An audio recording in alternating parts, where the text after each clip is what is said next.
You make too much for any government help, and not nearly enough to get ahead. If that hits a nerve, stay right here. You've been stressing over fuel, lying awake about the mortgage. Maybe you just scrapped the family holiday because nothing stretches anymore, and you're sitting there going, what am I doing wrong? This video isn't for you. It's about you. I'm Sarah. The man who tore this whole system open is Scott. Grew up in Western Sydney, 4 kids by 25, clawing through on a single income. He survived the squeeze, then he decoded the machine that's causing it. And what he found should terrify you. Between 2026 and 2036, Australia's middle class is being mathematically wiped out. I'm going to show you exactly why your wages can't save you, and a framework called the asset escape velocity, your way out before that cliff edge hits. But that paycheck you're killing yourself for, the overtime, the promotion you keep chasing, it was designed from the ground up to keep you exactly where you are.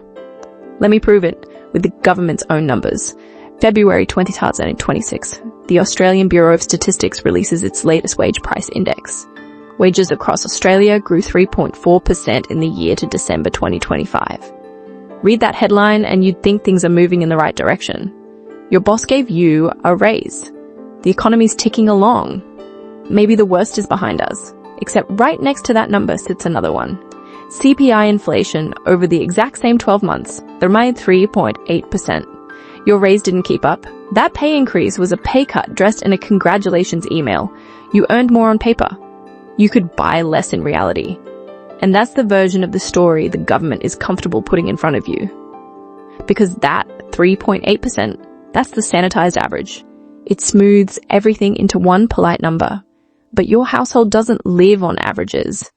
Energy and electricity bills alone, the ones that hit your bank account every single quarter, surged more than 30% in a single year. 30%. So when the Bureau tells you inflation is 3.8, your kitchen table budget, the one keeping your family fed and your lights on, knows something far uglier is happening. Now, let me make this visceral. Picture your supermarket trolley 15 years ago. $100 filled it. Meat, vegetables, milk, bread, pasta, rice, cleaning supplies, maybe a box of cereal for the kids and a bottle of wine for Friday night. That trolley was full. $100 meant something. Walk into Woolies today with that same $100 note. You're walking out with 2 bags, maybe 3 if you swap the beef for chicken and skip the wine entirely. Same trolley, same hours you work to earn that money, half the food on your table.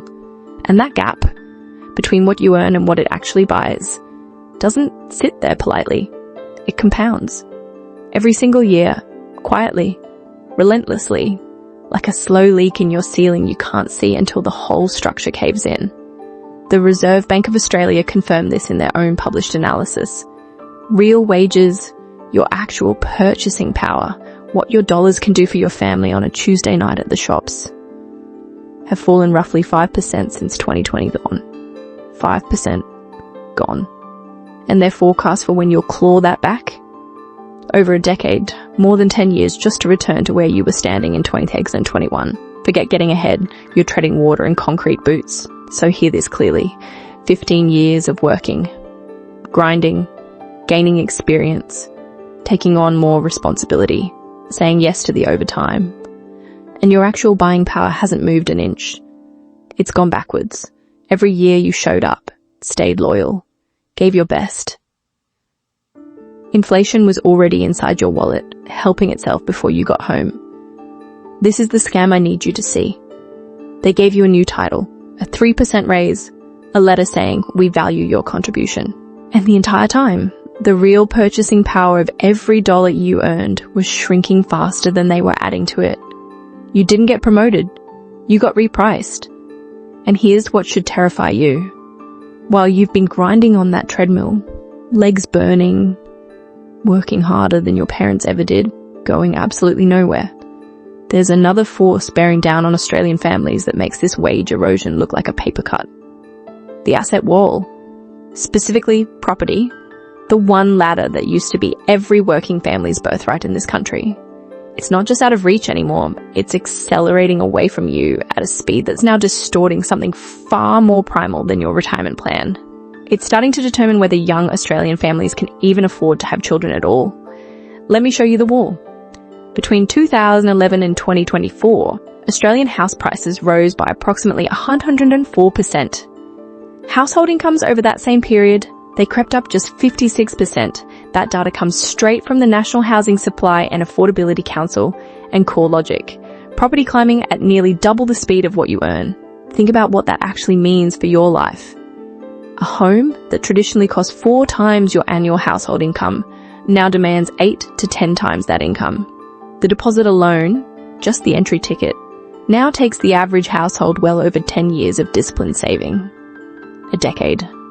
While prices keep accelerating away from you every single month, you're stacking that savings account. The goalpost didn't move, it ran away. And here's where it gets vicious. If you can't clear that wall, you don't just miss out on owning a home. You fall into a trap specifically engineered to keep you poor. You become a renter. And as a renter, you are bleeding over 30% of your already stagnant income every single month. Not building your own equity, not creating any wealth for your family, but paying down someone else's mortgage. Someone who got in earlier. Someone whose asset is appreciating while yours evaporates into rent receipts. Let me put it more bluntly. Renters are paying for an asset and servicing debt for someone else who is getting filthy rich off their labor. Every dollar of your rent is a dollar to building their empire and demolishing yours. You are financing the exact wealth gap that locks you out. That is the architecture. And I promise you, that is no accident. You, the person who shows up every day, does the overtime, pays the taxes. You get zero wealth accumulation from the single biggest expense in your budget.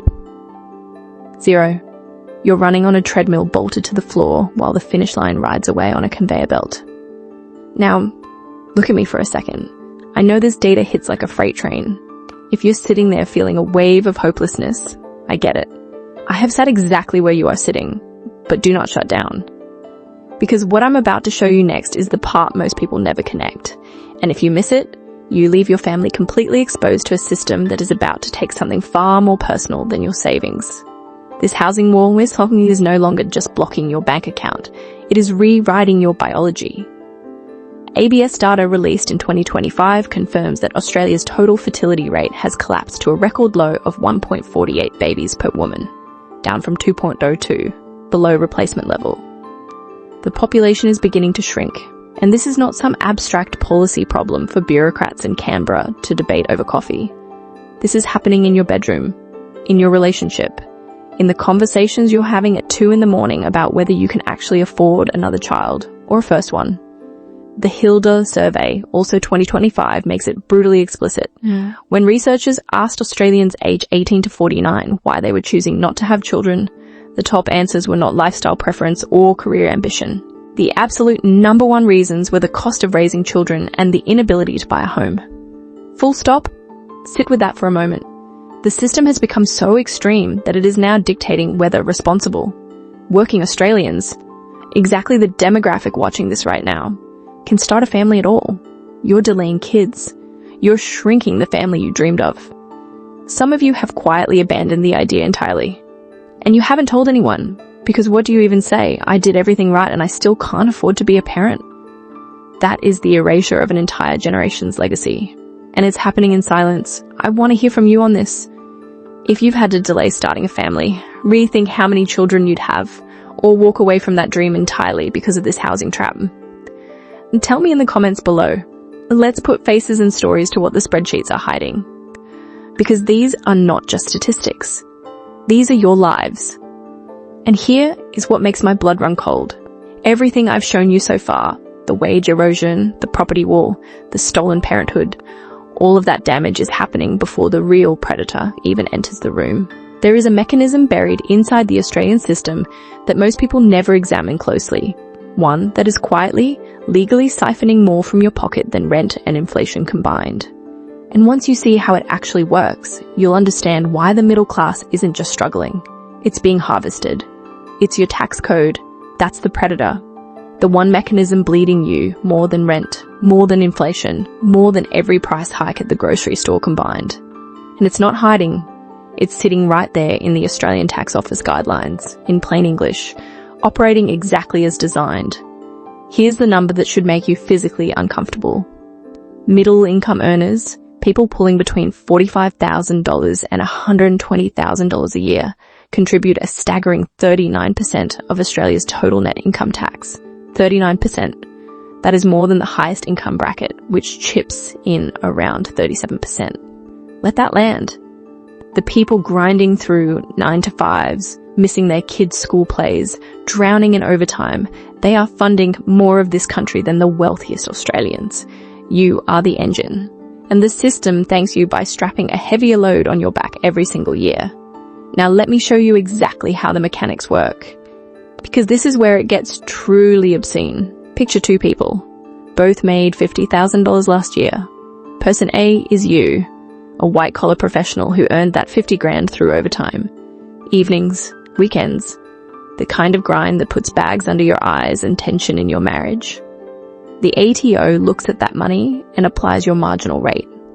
Depending on your total income, you could be facing 39%, maybe 45%. Now pile on the Medicare levy. You're approaching 47 cents of every extra dollar going straight to the government. Before you've paid your mortgage, before you've fed your kids. Person B, an investor. They bought a property, held it for 13 months, sold it, pocketed $50,000 in capital gain. Under ATO capital gains tax rules, because they held that asset longer than 12 months, they receive a 50% discount. Half that gain, $25,000, is completely invisible to the taxman. Gone, tax-free. So while you get taxed on every single cent of your overtime, the investor is taxed on half. While they slept. Same $50,000. One person sacrificed their health, the other checked their phone at the beach. Guess who keeps more? And this isn't some accident or loophole. This is deliberate policy architecture. The government needs private capital flowing into housing, infrastructure, productive assets, because it cannot fund all of that itself. So it built a tax structure that actively rewards people who deploy money into assets and punishes people who simply sell their time. The CGT discount isn't a gift. It's a bribe to get private money doing the government's job. And the cost of that bribe gets deducted directly from your paycheck. That's the architecture of the game you're playing. Grab a pen. Write this down right now, because this is the invisible demon eating your salary from the inside.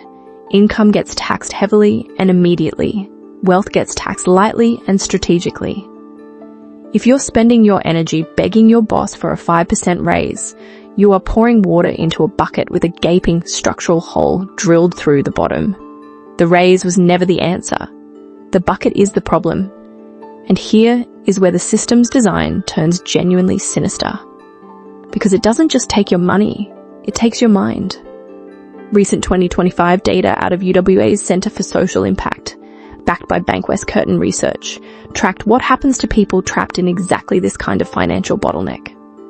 And when you're locked in sustained financial pressure, the rate of very high psychological distress doesn't just increase, it explodes by a 6x multiplier, from 5% under normal conditions to over 30%.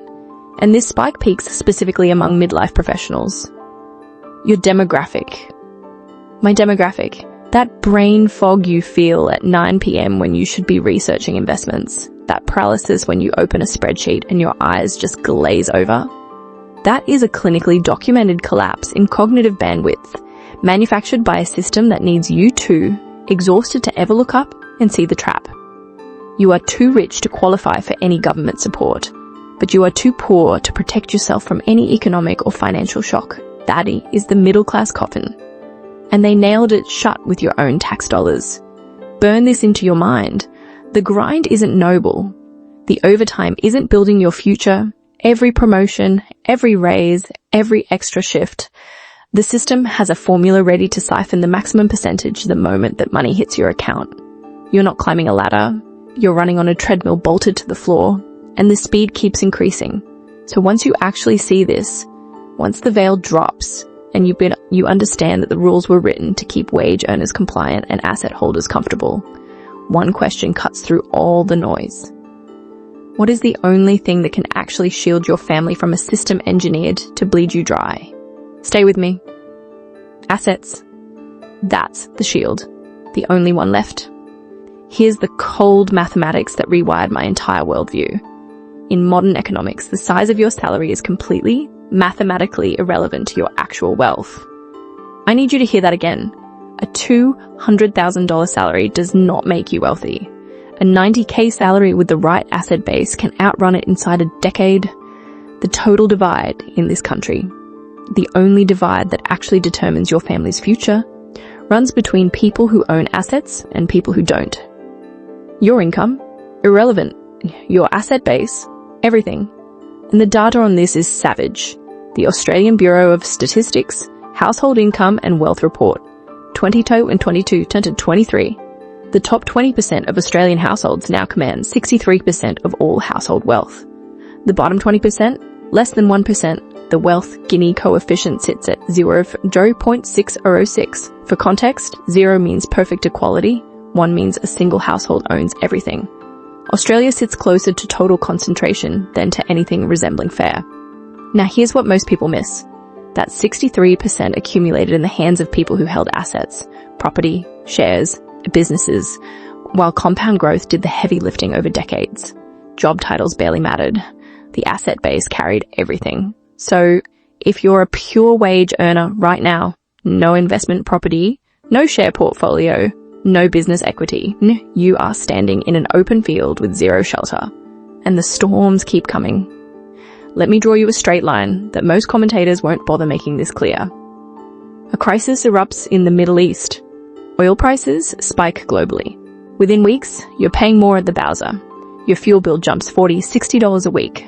Groceries follow because everything you eat was delivered by a truck burning diesel. Electricity creeps up because energy markets are linked. You didn't start a war. You didn't make a single decision that caused any of this, but you absorb 100% of the financial damage. Why? Because you cannot opt out. You drive to work. You feed your kids. You heat your home. Every dollar of that price spike gets extracted straight from your account, a tax you never voted for, 0 deductions, 0 offsets. Now watch what happens to asset holders during the exact same crisis. Energy stocks surge. Property values hold or climb because hard assets hedge inflation. Diversified portfolios absorb the shock and often profit from it. The same global event that bleeds your bank account dry compounds their net worth. This is the mechanism. Macroeconomic shocks function as unshielded taxes on wage earners and compounding bonuses for asset holders. Every single time. And here's the part I need you to sit with. This is the architecture, built in, baked in. The system doesn't need anyone conspiring in a back room. The mathematics handle everything automatically. Earn, spend, and save in cash. You erode. Hold assets that appreciate faster than inflation. You compound. 2 parallel financial universes running through the same suburb, the same school drop-off line, the same country. Morality doesn't enter this equation. Fairness is irrelevant to a spreadsheet. The rules run on mathematics, and mathematics does not care about your 60-hour work week. So stop asking whether this is fair. You already know. The real question is whether you're going to keep standing in that open field. Because I did. For years. Same panic, same paycheck to paycheck suffocation you're feeling right now. Until I mapped the cracks in this system. The structural gaps they never teach in any school. And rebuilt everything from the ground up. That blueprint exists. And I'm about to walk you through it, step by step. The asset escape velocity. 3 steps. Write them down. Think of it like this. Right now, you're a spacecraft trapped in Earth's gravitational pull. That gravity? It's the tax system, inflation, and the wage ceiling all pressing down on you simultaneously. A spacecraft doesn't escape orbit by going a little faster. It needs to hit a precise velocity, escape velocity, where the force of its engines permanently overwhelms gravity's grip. The same physics apply to your finances. You don't inch your way out of the middle-class trap. You hit a threshold where your assets generate enough momentum to permanently outrun the system dragging you back. Here's how. Step 1. Accept the math. The fantasy that working harder, climbing the ladder, earning a bigger salary will save your family. Kill it today. I'm being precise, not harsh. We've already seen the numbers. Wages trail inflation. Tax brackets punish every raise. The grind doesn't build wealth. It maintains survival. So your first move is a psychological severance. You stop measuring progress by your salary and start measuring it by what you own. That mental switch is your ignition sequence. Step 2, stop the bleed. Every single pay cycle, the tax system extracts wealth from your labor at the highest possible rate, and you're funding it because nobody handed you the manual. So here's your manual. First move, weaponize your superannuation salary sacrifice. Every pre-tax dollar you redirect into super is taxed at 15% instead of your marginal rate, which for most of you watching sits at 37 or 47 cents on the dollar. That gap is not small. That gap is the system's rake, and you've been leaving it on the table your entire career. Second move, get a discretionary trust operational. A trust lets you distribute investment income across family members sitting in lower tax brackets, legally splitting what the ATO would otherwise devour as one fat hit on your top marginal rate. These aren't loopholes. These are the exact legal structures the wealthy have deployed for decades. You're just finally reading the manual they kept off your shelf. Step 3, forced transfer, non-negotiable. Every surplus dollar, every bonus, every tax refund, every side hustle profit gets injected directly into hard compounding assets. Property, equities, anything that rides inflation upward instead of letting inflation eat you alive. And you lock this in mechanically. Set up an automatic transfer the day your pay clears. The capital moves before you see it, before the mortgage and the lifestyle can burn through it. No willpower required. You build the pipe and the money flows through it on schedule. This is where escape velocity builds. Repetition, compounding, momentum. Each asset purchase adds thrust until the gravitational pull of taxes and living cost physically cannot hold you down anymore. Now let me make this personal. My partner Scott and I started as kids from Western Sydney. He was wrangling 4 children by 25. No trust fund, no family money, same suffocating system crushing us that's crushing you right now. We mapped these 3 steps. Changed our tax structure, bought assets with money that used to vanish into the system's pockets, pulled our family off the sinking ship within years. If we could execute this from that starting position, you, watching this right now with your professional income and your untapped capacity, have zero excuse. Zero. So if these truths sparked something in you, if you're ready to stop playing by their rigged rules, hit subscribe. We go deeper from here. The exact asset classes, the exact structures, the exact timelines. This is your fight now, and I'll be in the trench with you.